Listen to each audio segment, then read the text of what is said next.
In a quiet village nestled amongst the rolling hills lived a gentleman named Noboru and his beloved wife, Ai. But a heavy cloud had settled over their small home, for Ai was very sick. She lay upon her futon, her strength fading with each passing day. "Oh, Noboru," she whispered, her voice frail but fierce.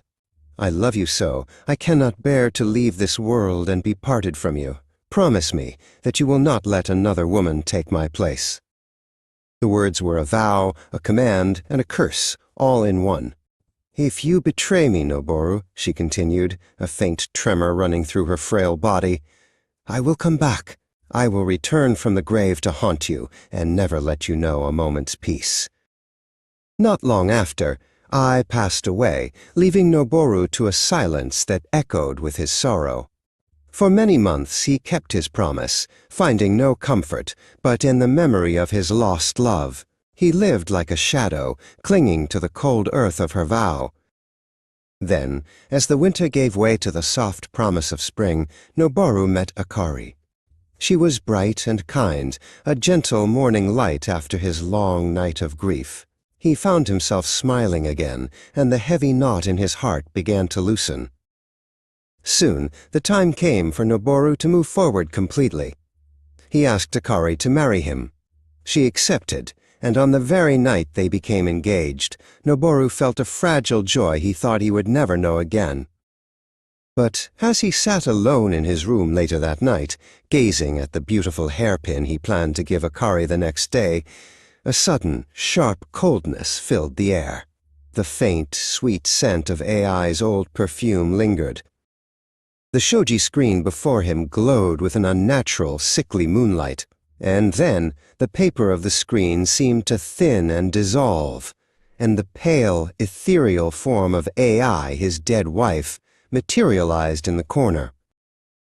Her eyes were hollow, but held the same fierce intensity he remembered.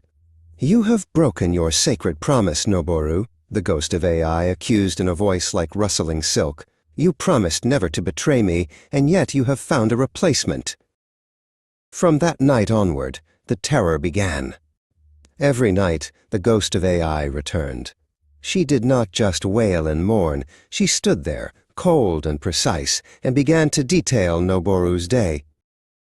"You spoke with Akari at the well this morning," the ghost would hiss. "You told her, 'I will love you always,' and she replied, 'My heart is yours alone.' You held her hand for a full minute and 7 seconds. The ghost knew everything. Every word, every touch, every private thought. The constant, intrusive knowledge drove Noboru to the brink of madness. He could not eat, he could not sleep, and his heart pounded with a terror that never ceased. Desperate, he abandoned his home and climbed the winding, misty mountain path toward the secluded hermitage of the Zenmaster Tetsu, the wisest man in the region. Noboru, haggard and worn, threw himself at the master's feet. Master Tetsu listened to the entire story with calm attention. "This is a very clever ghost," the master remarked, stroking his thin gray beard. Noboru nodded quickly. "She is. She knows everything I say and do. She misses nothing." The master smiled, a thin crescent of light on his face. "You should admire such a ghost, Noboru, but I will give you the one question she cannot answer. Return home, and the next time she appears, you will speak these words." That night, Noboru waited. When the ghostly form of Ai materialized, pale and full of spite, Noboru did not run. He stood firm, just as the master had advised. "You are such a wise ghost, Ai," he said. "You know that I can hide nothing from you. If you can answer me one question, I will break off my engagement to Akari and live alone for the rest of my days, as you wished." The ghost, intrigued by the offer, replied, "Ask your question." Noboru held out his hand, overflowing with the tiny, hard beans. "Tell me exactly how many beans are in my hand." At that very moment, the ghost of Ai wavered, then recoiled, her form dissolving into nothingness. She never returned again,